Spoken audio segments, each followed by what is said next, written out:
Best sugarcane farming practices for maximum farm income. Foundation pillar number 2.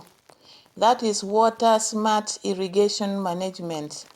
Water is sugarcane's lifeblood, yet improper irrigation is simultaneously the biggest yield limiter and the largest wasteful expense on most sugarcane farms.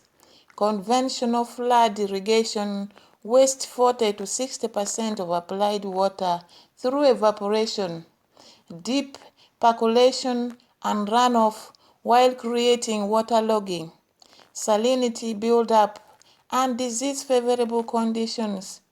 Transitioning to efficient irrigation methods, particularly drip irrigation or properly managed furrow irrigation, can increase your sugarcane yield by 15 to 30% while reducing water consumption by 40 to 50% and cutting irrigation costs proportionally. This transformation is perhaps the highest return investment you can make in your sugarcane operation. Here is a step-by-step implementation. For farms with reliable water sources and capital for initial investment, drip irrigation represents the gold standard for sugarcane cultivation. Design your drip system with inline lateral drip tubes placed along every sugarcane row, with emitters placed 12 to 18 inches apart, delivering water directly to the root zone. For 1 hectare, expect to invest approximately between $1,200 to $1,800 in a complete drip system, including filtration, pressure regulation, and fertigation capacities. This investment pays for itself within 2 to 3 crop cycles through water savings, increased yields, and reduced labor costs. The system enables precise fertigation, delivering nutrients dissolved in irrigation water directly to active root zones, increasing fertilizer use efficiency by 30 to 40% and allowing you to reduce total fertilizer applications while achieving better plant nutrition. For farmers unable to immediately invest in drip systems, dramatically improve traditional furrow irrigation efficiency through better management. Create properly sized furrows with a 2 to 3% slope, ensuring uniform field leveling using laser or traditional methods to prevent water accumulation in low spots, and irrigation will alternate furrows rather than every furrow. This reduces water use by 30 to 40% while encouraging deeper roots development. Implement the reduce water use by 30 to 40% while encouraging deeper root development. Implement the critical period irrigation strategy. Sugarcane requires maximum water during germination, that is between 0 to 45 days after planting. Active tillering, that is between 45 to 120 days, and then grand growth phase, that is between 120 to 270 days, while requiring minimal irrigation during maturation phase, that is 270 days to harvest. Adjust your irrigation schedule accordingly rather than irrigating uniformly throughout the crop cycle. Monitor soil moisture scientifically rather than guessing.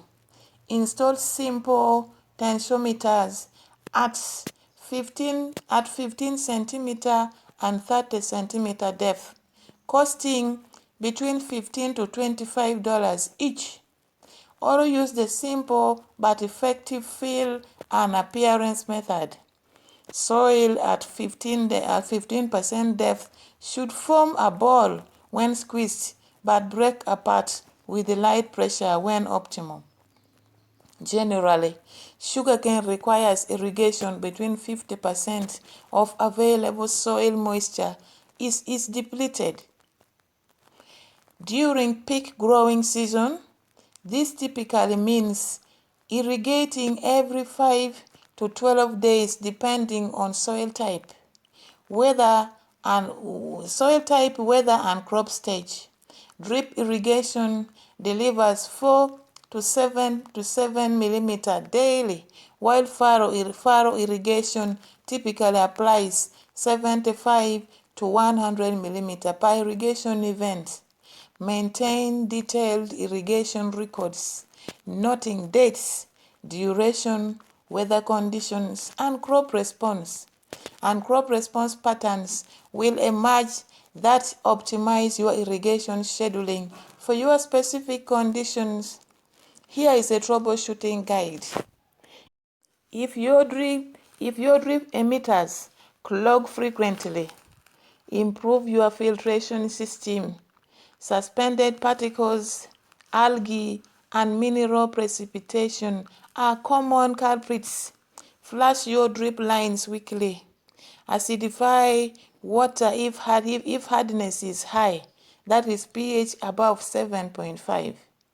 And consider chlorination if biological growth is problematic.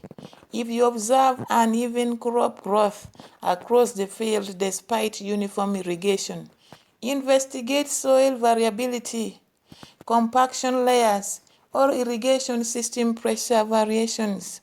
If waterlogging occurs with furrow irrigation, improve field drainage through appropriate land forming. Consider creating raised bed planting system or switch to drip irrigation. If crops show water stress despite regular irrigation, check for root diseases. Examine soil for compaction layers restriction and restricting root depth. Or verify that your irrigation volume matches actual crop water requirements, which vary by growth stage and atmospheric demand. Best sugarcane farming practices for maximum farm income. Foundation pillar number 3 is advanced planting techniques and seed cane management. Click the link below to watch this inspiring pillar.